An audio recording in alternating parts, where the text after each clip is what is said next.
DZXL 558 Tatak RMN.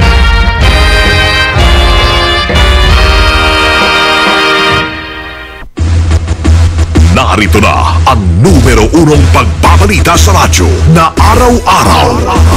Pinakikinggan sa Luzon, Visayas at Mindanao. KBP Golden Dove Best News Program. Mula sa Head News Center ng pinakamaraming himpilan at number 1 na radio network ng bayan, RMN. Ito ang numero uno.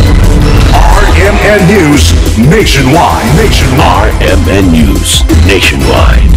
Kasama ang maasahang broadcaster, Buddy Oberos, at ang KBP Golden Dove Best Newscaster, Weng de la Peña. RMN News Nationwide. RMN News Nationwide. Headlines. Ngayong tanghali sa RMN News Nationwide, kauna-unahang bagyo ngayong 2014 pumasok na sa Pilipinas. 8 lalawigan sa Mindanao isinilalim na sa Public Storm Signal number 1. DILG bigay na ng direktiba sa PNP para tutukan ang mga kaso ng pedophilia sa bansa. DSWD nagpaalala naman sa mga magulang na wag daw gamitin ang kanilang mga anak sa hanap buhay. Magulang din mismo. So, aming sinasabihan ng mga magulang na ito po, sinutulungan namin kayong nasa eskwelahan ng mga bata, huwag na po ninyong dalhin sila sa mga ganyang klaseng trabaho. Philippine Air Force palalawigin pa ang kanilang military maritime defense and rescue capabilities. 2 military bases planong ipatayo sa Palawan at Tawi-Tawi. Protektahan natin ang ating fishermen. No? But aside from that, we can provide search and rescue capabilities dun po sa mga airports na yan. DepEd nagpaalala sa mga magulang na maagang ipalista ang inyong mga anak sa mga pampublikong paaralan. Yung konsepto po niyan ay para masiguro na yung mga kakailanganin ng ating mga mag-aaral sa maagang panahon ay malaman na. Palitang negosyo, investment sa Freeport area ng Bataan tumaas. At palita sa ibayong dagat, 245,000 Syrians dumaranas na matinding gutom dahil sa patuloy na kaguluhan. Boses ng balita. RMN News Nationwide. Pinakamalaking mga balita abot sa bawat Pilipino saan man sa bansa. RMN News Nationwide. Mabuhay Pilipinas, tanghali po ng Biyernes, makasama January 17 na tayo.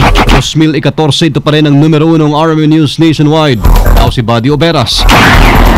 Live po tayo sa DYRI 774 RMN Iloilo, DYRR 792 RMN Ormoc, DXPR 603 RMN Pagadian, at sa DWRS 927 RMN Vigan.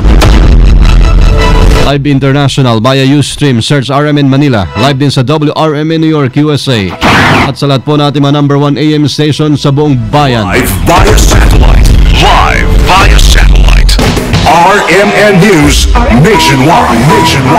RMN News Panahon. Mahalaga ang panahon, ganap na hong bagyo mga kasamang LPA o low pressure area sa silangan ng bansa at tinawag na siyang Agaton. Ito ang unang bagyo ngayong 2014. Ayon sa Pag-asa, Biyernes na umaga nang pumasok sa Tropical Depression category ang bagyo. Taglay po ang lakas ng hangin, abot sa 55 km kada oras. Muli itong namataan sa line 260 kilometers timog silangan ng Giwan, Eastern Samar, alas 10 ng umaga.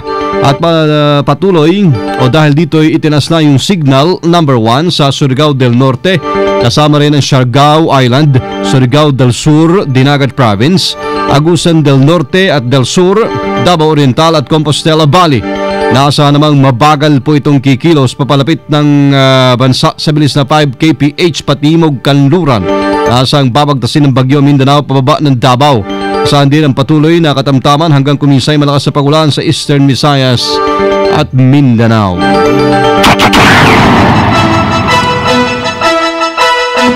Umakyat na sa 97,153 mga pamilya o katumbas po ng 463,527 katawang patuloy na apektado ng pinsalang nilikha na nagdaang samaan ng panahon habang 34 katao na ang naitatala ng National Disaster Risk Reduction and Management Council na mga namatay sa naranasang LPA na tumama sa Regions 9, 10, 11, Caragat, ARMM.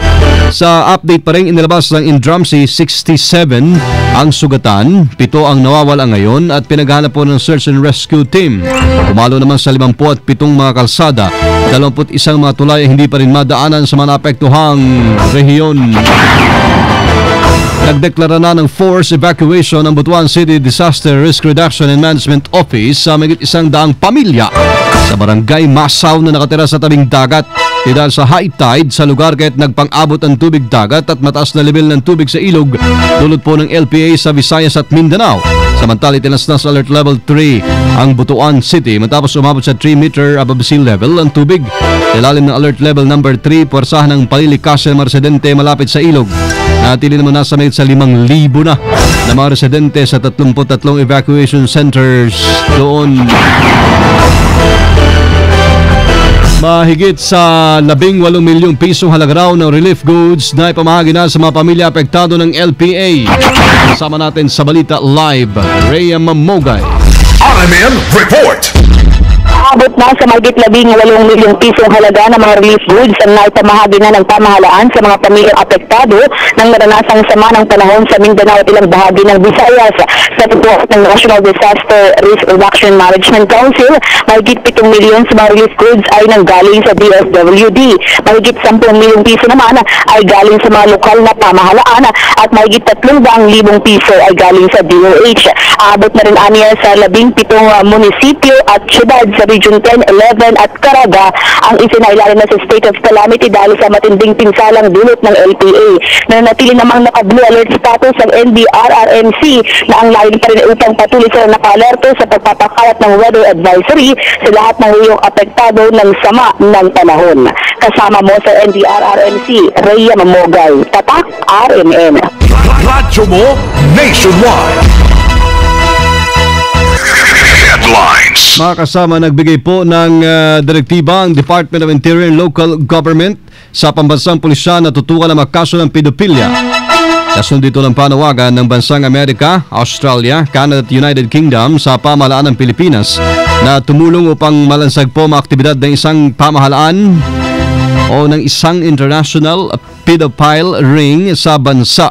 Ayon kay Secretary Mar Rojas, suportado niya ang nasabing panawagan at handa silang tumulong para sugpuin ang ilegal na gawain.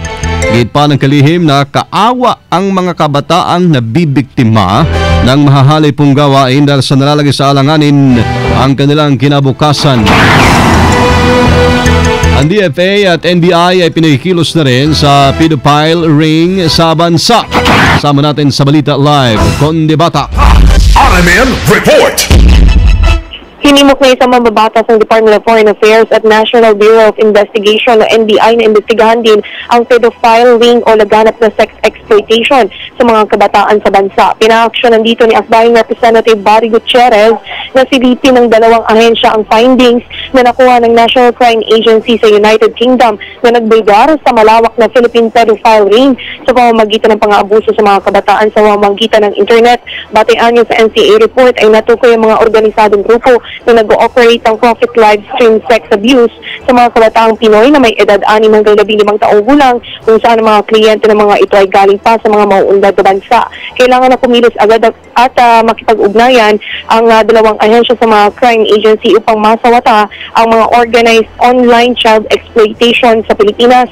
Bukod dito ay pinare-responde din ito ang gobyerno na manguna dapat sa operasyon ng mga ahensya at tiyakin na malulutas ito sa lalong madaling panahon. Pinaiigting din ang mambabatas ang batas na sa pagbibigay proteksyon sa mga kabataan na hindi na mabiktima ng anumang uri ng pang-aabuso. Kasama mo mula sa Kamara, Conde Bata, Tatak RMN. Radyo mo nationwide. Inututukan na ng DSWD ang may dumaraming biktima ng mga pang-aabuso sa kabataan. Sa interview ng RMN, sinabi ni Secretary Dinky Suliman, may programa daw sila sa mga kabataan na sasangkot po sa cybercrime at prostitution.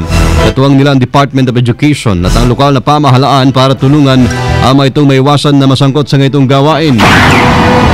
Yun pong ating programa para sa mga kabataan na nasasangkot sa at napupunta sa ganyang klaseng trabaho. Sa cyberstep pa po yung prostitution ng mga bata.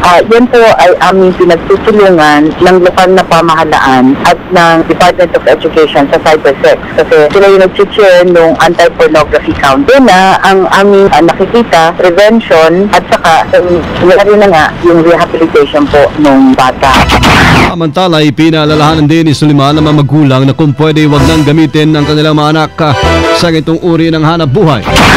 Yung sa prevention, ang Pantawid ng Pilipino program ay isa ko sa aming aksyon para panatiliin ang mga bata sa eskwelahan at panatiliin malusog kasi ang nagdadala ko sa mga bata ay magulang din mismo o ang pumapayag ay magulang din mismo. So aming sinasabihan ng mga magulang na ito ho, sinutulungan namin kayong nasa eskwelahan ng mga bata, huwag na po ninyong dalhin sila sa mga ganyang klaseng trabaho. Samantala, palalawakin pa ng Philippine Air Force ang seguridad sa pagbantay sa teritoryo at likas na yaman ng bansa. Na interview ng RMN kay Colonel Miguel Ocol, tagapagsalita ng Philippine Air Force, sinabi nitong umpisa na ang pagpapatayo ng 2 military facilities, isa dyan sa Puerto Princesa City, Palawan at isa sa may sanga-sanga sa Tawi-Tawi. Layunin niya ito na maprotektahan ang offshore drilling at oil exploration sa West Philippine Sea. Bukod pa niya sa tinatawag na maritime security. Ayon kay Ocol, tinatay nasa 149 million pesos ang halaga para sa Air Force Search and Rescue Basing at Hangaraj Project. Nalagda na rin anya ang kontrata na nagkakalaga ng 882 million pesos sa isang Israeli firm para sa 28 armored infantry fighting vehicles. Ito po yung tinatawag na Search and Rescue Basing and Hangaraj project natin, which amounts to about 149 million. Well, ito po ay part pa rin ng ating capability upgrade kasi lalo na sa ating search and rescue asset, meron po tayong 8 brand new na helicopters. So, nagtatayo po tayo ng facilities ngayon sa sa Puerto Princesa at saka sa Tawi-Tawi for the purpose of hindi lang maprotektahan natin ang ating fishermen. No? But aside from that, we can provide search and rescue capabilities dun po sa mga airports na yan. Naasan din ng Air Force ang pagdating ho ng mga fighter jets at rotor aircraft nila sa ilalim ng Armed Forces of the Philippines Modernization Program. Kasado na ang early registration ng Department of Education sa Enero 25 para sa lahat po ng public elementary at secondary school sa buong bansa. Sa interview ng RMN kay DepEd ASEC Tonisito Umali, sinabi niyang layunin nito na makakalap ng mga impormasyong mapagbabasehan ng kanilang paghahanda sa posibleng kakulangan at problema na maaari po nilang kaharapin bago ang regular na enrollment ng klase. Targetaan niya ng early registration ng lahat ng 5 taong gulang na bata para ma-check na makapag-i-enroll ang mga ito sa kindergarten at lahat ng mga 6 na taong gulang na bata para naman makapag-enroll bilang grade 1. Lahat po ng anak po natin na nasa 5 o 6 na taong gulang, sila po yung talagang tinututukan nitong early registration campaign po natin. Incoming kindergarten and grade 1 students. Yung mga current grades 2 to grade 10 students or 4th year high school incoming, automatic naman po kasi silang ini-enroll sa paaralan. Yung konsepto po niyan ay para masiguro na yung mga kakailanganin ng ating mga mag-aaral sa maagang panahon ay malaman na. Bukod dito, i-target din ang mga out-of-school children, OSC ang tawag ngayon, saka yung out-of-school youth mula po sa disadvantaged group, kabilang ng mga street children na may edad 5 hanggang 18. Meron po tayong kampanya para sa mga out-of-school children and out-of-school youth mula po sa edad ng 5 hanggang 18 taong gulang. Nais po natin na sana po sila ay magpatala dito sa early registration campaign po natin at titingnan po natin, alamin po natin yung dahilan kung bakit po hindi sila makapasok sa formal na paaralan o kung maaari pwede silang pumasok kahit anong grado. RMN News Network. Tumaas ang bilang ng foreign direct investment sa Freeport area ng Bataan mula sa dating 390.6 million pesos noong 2012, umabot nito sa 2.1. Ito ay bilyon naman ngayon, pesos 2013. Ayon sa authority ng Freeport area Bataan, lalo pa nilang inaasahan na mas malaking bilang ng investment ngayong 2014. O dito, makit na rin sa mahigit sa 16,000 ang nabigyan nila ng trabaho kumpara noong 2011 na nasa mahigit 14,000 lamang. RMN News Abroad. Tinataya mga kasama na sa 245,000 na mga Syrians ang dumaranas ngayon na matinding kahirapan dulot ng kakulangan sa supply ng pagkain sa gitna ng tuloy na kaguluhan. Ayon kay UN Emergency Relief Coordinator Valerie Amos, kailangan makalikom ng $6.5 billion para matulungan ang mga Syrians na lubhang apektado ng gulo. Nagsimula noong March 2011 at higit sa 130,000 katao na ang namatay. Anya bata man o matanda, nawawalan na rin ng pag-asa sa international community sa kakayahan itong tumulong sa kanilang pangangailangan.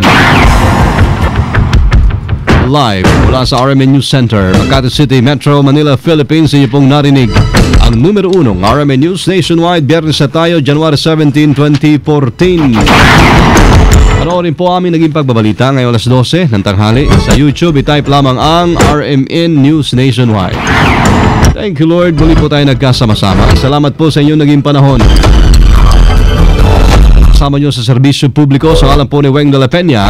Ako si Buddy Oberas. Dito pa rin sa tahanan na may pinakamaraming number 1, pinakamaraming himpilan, ang RMN Radio mo nationwide. Pinakamalaking mga balita habang sa bawat Pilipino at bansa-bansa. RMN News Nationwide. Alas 12:17 na. RMN